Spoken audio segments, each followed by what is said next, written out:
अस्सलाम वालेकुम students, welcome to education world. कैसे हैं आप लोग। आज की वीडियो में हम इंग्लिश 101 का पहला क्विज सॉल्व करेंगे। टोटल 20 एमसीक्यूज़ हैं इस वीडियो में, यानी 2 क्विज मैंने सॉल्व किए हैं। तो वीडियो एंड तक देखिएगा और अगर पसंद आए तो लाइक ज़रूर कीजिएगा।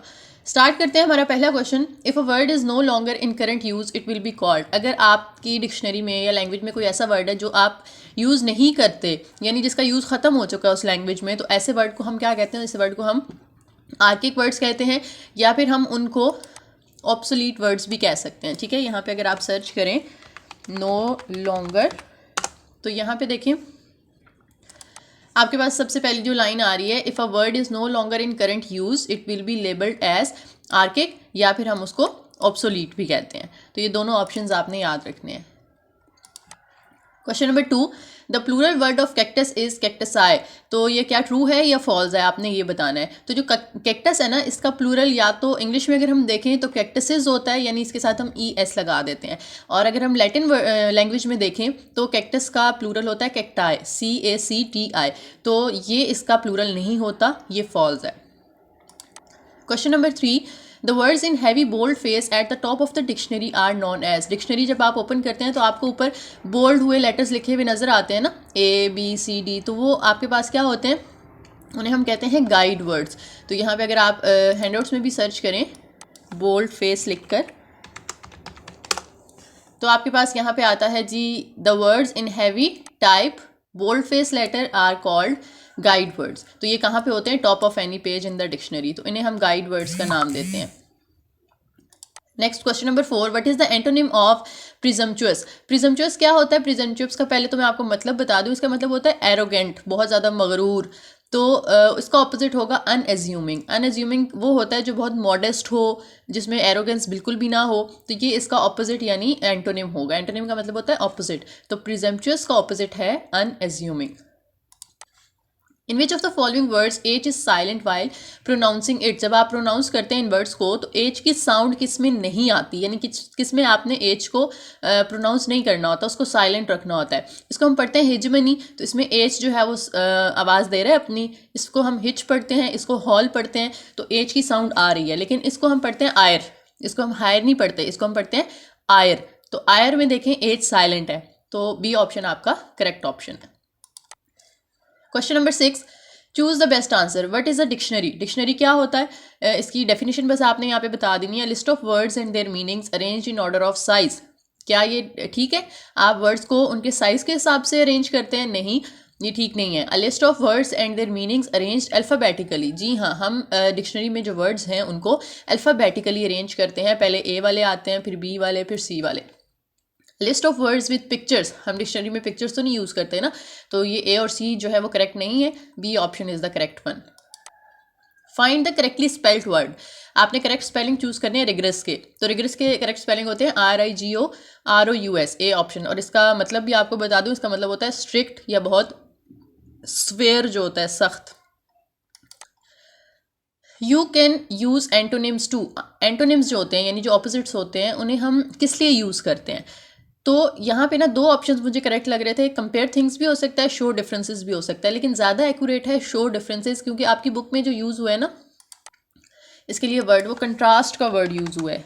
Use antonym words that are in contrast to the key constant content words.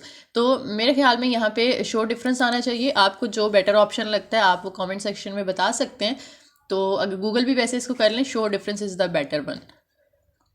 2 words के दरमियान डिफरेंस शो करने के लिए हम एंटोनिम्स को यूज़ करते हैं। Identify the proper noun in the given sentence. Karachi is a big city. Noun क्या होता है पहले तो आपको ये पता होना चाहिए ना, नाउन किसे कहते हैं। नाउन किसी भी पर्सन, किसी प्लेस या किसी भी थिंग का नाम होता है। किसी जगह, चीज़ या शख्स का नाम हो उसे हम नाउन कहते हैं। तो इस सेंटेंस के अंदर 2 नाउन आ रहे हैं, कराची और सिटी। अब एक होता है प्रॉपर नाउन, एक होता है कॉमन नाउन। प्रॉपर नाउन वो होता है जो किसी ख़ास शख्स का नाम होता है या ख़ास जगह का नाम होता है। और जो कॉमन नाउन होता है वो बहुत से लोगों का, बहुत सी जगह का नाम हो सकता है। तो सिटी तो बहुत सारे हैं ना, तो ये कॉमन नाउन है। कराची जो है वो एक ही है, प्रॉपर नाउन है। ये है यहाँ से करेक्ट ऑप्शन ए हमारा, Karachi. A lot of students find English spelling very confusing. आपको बोरिंग, इंटरेस्टिंग और डिफिकल्ट भी लगते होंगे, लेकिन ज़्यादा जो है वो कन्फ्यूजिंग होते हैं, कन्फ्यूज़ कर देते हैं स्पेलिंग आपको। आपके हैंडआउट्स में भी यही टर्म यूज़ हुई है। इंग्लिश स्पेलिंग अगर आप लिख के यहाँ पे सर्च करें इंग्लिश स्पेलिंग। तो ये देखें, many students find English spelling very confusing, तो D option. Choose the correct option. I enjoy reading this newspaper dash it has good articles. Moreover यहाँ पे मैंने क्यों चूज़ किया, क्योंकि मोर ओवर यहाँ पे सूट इसलिए कर रहा है, देखें मुझे ये न्यू मैगज़ीन पढ़ना पसंद है या मैं इसे इंजॉय करती हूँ, क्योंकि साथ ही साथ इसके अंदर अच्छे आर्टिकल्स भी हैं।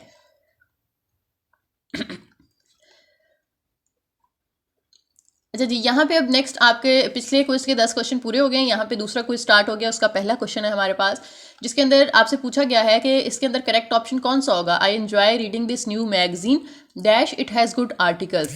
मैं ये मैगजीन पढ़ना एंजॉय करती हूँ, साथ ही साथ इसके अंदर अच्छे आर्टिकल्स भी हैं। मोर ओवर का मतलब ये बन रहा है यहाँ पे, ठीक है, साथ ही साथ इसके अंदर अच्छे आर्टिकल्स भी हैं, तो ये सूट कर रहा है।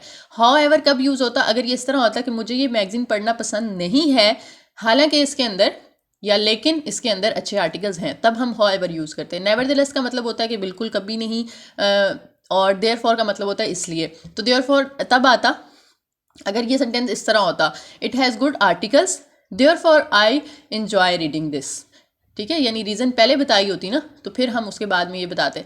तो यहाँ पे इस केस के अंदर मोर ओवर जो है वो ज़्यादा सूटेबल है। नेक्स्ट क्वेश्चन नंबर 2 है दूसरे को इसका। Mark the statement as true और फॉल्स। आपने बताना है कि स्टेटमेंट ट्रू है या फॉल्स है। An effective paragraph consist of a topic sentence, main idea and supporting details. एक अच्छा पैराग्राफ वो होता है जिसके अंदर एक टॉपिक सेंटेंस हो, यानी ऐसा सेंटेंस जिसको पढ़ के आपको टॉपिक समझ आ जाए सेंटेंस का, ये किस बारे में बात हो रही है इस पूरे पैराग्राफ के अंदर। उसके बाद मेन आइडिया होता है, मेन थीम होता है, उसके बाद सपोर्टिंग डिटेल्स होती हैं थोड़ी सी। तो ये ट्रू स्टेटमेंट है। ये रिपीट हो गया दूसरे क्विज के अंदर आपका, पिछले क्विज वाला एमसीक्यू प्रॉपर नाउन वाला, ये हम डिस्कस कर चुके हैं। नेक्स्ट है how did they manage to dash that game. अब देखें यहाँ पे आपने करेक्ट जो है ना फॉर्म ऑफ वर्ब चूज़ करनी है। डिड आ रहा है, अपने माइंड में ये बात बिठा लें, जहाँ भी डिड यूज़ होगा वहाँ पे आपने first form of the verb use करनी होती है, ठीक है। और फर्स्ट फॉर्म यहाँ पे लूज़ आ रही है। ये लूज़ जो है ना इसका मतलब होता है ढीला, और ये लूज़ इसका मतलब होता है हारना। और लॉस्ट जो है वो लूज़ की सेकंड फॉर्म है, और थर्ड फॉर्म लॉस्ट ही होती है। तो यहाँ पे हम सेकंड या थर्ड तो नहीं यूज़ कर सकते ना, हमने लूज़ फर्स्ट फॉर्म यहाँ पे सेलेक्ट करनी है। उसके बाद है वी हैड यहाँ पे आपने ना read the cause in the given situation and choose the effect. आपने ये कॉज आपको दी गई है, ये पढ़ना है और बताना है कि इसके बाद इफेक्ट क्या होगा। इन चारों में से कौन सा सूटेबल ऑप्शन लगेगा आपको। तो ये ज़रा गौर करने वाली बात है यहाँ पे। We had a tremendous snowstorm during the night. Winds gusted to 45 miles per hour. The roads are blocked even at the bus stop. हमें ये बताया जा रहा है कि पिछली रात जो है, रात को क्या हुआ, काफ़ी ज़्यादा बुरा तूफ़ान आया बर्फ़ का, ठीक है। और साथ ही उन्होंने बता दिया कि हवा की स्पीड बहुत ज़्यादा थी, और जो रोड्स हैं वो भी ब्लॉक हो चुकी थी बर्फ़ की वजह से, और बस स्टॉप पे भी कोई रास्ता नहीं था। तो ये हो गई कॉज। अब इफ़ेक्ट कौन सा है इसमें से सूटेबल। पहला ऑप्शन है हमारे पास, we were not able to go to school. हम स्कूल नहीं जा सकते थे इस वजह से। तो यहाँ पे देखें रात की बात हो रही है, तूफ़ान वगैरह रात में आया, तो स्कूल का तो कोई ताल्लुक नहीं है ना उससे, तो ये ऑप्शन नहीं होगा, ये उसका इफेक्ट में से नहीं हो सकता। We decided to make a snowman. उन्होंने एक स्नोमैन जो है वो बनाने की फैसला किया या डिसाइड किया, तो वो भी पॉसिबल नहीं है, क्योंकि यहाँ पे हमें बताया जा रहा है कि हवा की स्पीड बहुत ज़्यादा है, 45 माइल्स पर आवर। तो इतनी तेज़ हवा में, इतनी तेज़ तूफ़ान में तो वो बाहर निकल के स्नोमैन नहीं बना सकते। तो ये भी कुछ ज़्यादा सूटेबल नहीं लग रहा हमें। लास्ट अगर हम देखें, we went to the store to get some snacks. बाहर गए स्टोर पर कुछ स्नैक्स वगैरह लिए, ये भी पॉसिबल नहीं है क्योंकि तूफान में आप बाहर नहीं निकल सकते। तो यही बेस्ट ऑप्शन यहाँ पे हमें लग रहा है। We stayed inside and made hot chocolate. हम घर के अंदर रहे और हमने हॉट चॉकलेट बनाई। तो ये ज़्यादा सूटेबल इफेक्ट लग रहा है कि बाहर अगर इतना स्नो स्टॉर्म है, इतनी विंड है, तो आप घर के अंदर रहेंगे। तो मेरे ख्याल में सी जो है ना वो करेक्ट ऑप्शन है। Question number 6, fill the gap with the correct tense form. I have dash his name. Have के बाद हमेशा थर्ड फॉर्म यूज़ होती है, तो थर्ड फॉर्म यहाँ से आ रही है फॉरगॉटन। फॉरगॉट सेकंड फॉर्म होती है, फॉरगेट फर्स्ट फॉर्म होती है, और फॉरगेट्स जो है वो फर्स्ट फॉर्म के साथ एस लगाया हुआ है। तो थर्ड फॉर्म यहाँ से आ रही है फॉरगॉटन। यहाँ पे आप लिखेंगे I have forgotten his name, क्योंकि हैव के बाद थर्ड फॉर्म आती है। अगर हैव ना होता ना, फिर हम फॉरगॉट लगा सकते थे, आई फॉरगॉट हिज नेम, ठीक है। तो अभी फ़िलहाल हमारे जो हैव है, तो इसलिए हम फॉरगॉटन यूज़ करेंगे। There are dash voiced consonants in English sounds. अच्छा ये जो है ना, ये आप लोगों ने लाजमी अपने तौर पे कंफर्म कर लेना है। ये करेक्ट ऑप्शन मैं श्योरिटी नहीं है इसके बारे में मुझे, क्योंकि ये डिफरेंट मुझे इसके आंसर्स मिल रहे हैं आपके हैंडआउट्स में, तो मुझे ये नहीं मिला। लेकिन आप लोगों ने अगर रीडिंग की है, पढ़ा है, तो आप लोगों को पता होगा ये कहाँ पे, आप लोगों ने इसे ना चेक कर लेना है। कुछ जगह पे 8 आ रहा था, कुछ जगह पे 16 आ रहा था, और कुछ जगह पे तो कुछ और आ रहा था जो इन ऑप्शंस में है ही नहीं। तो इसको आप लोगों ने एक दफ़ा लाजमी कंफर्म कर लेना है अपने तौर पे, गूगल से कर लें या अपने हैंडआउट्स में देख लें अगर आपको मिलता है तो। और जिसको करेक्ट ऑप्शन मिल जाए वो कमेंट्स में लाजमी लिख दें, और मैं उस कमेंट को पिन कर दूंगी ताकि बाकी लोग भी उसको देख लें कि करेक्ट ऑप्शन क्या है। वॉइस कॉन्सोनेंट वो होते हैं जिनको आप बोले ना तो आपके वाइब्रेशन हो, यानी वोकल कॉर्ड्स जो है ना वो वाइब्रेट करते हैं आपके, इस तरह से एक वाइब्रेशन आपको फील होती है, वो होते हैं वॉइस्ड कॉन्सोनेंट्स। जैसे एग्जांपल आप यहाँ पे ले सकते हैं बी, ठीक है, इसमें आपको वाइब्रेशन फील हुई ना बी बोलते हुए, तो ऐसे जो कॉन्सोनेंट्स होते हैं उन्हें हम कहते हैं voiced consonants. The basic job of computer is the dash of information. Basic job जो है वो है प्रोसेसिंग।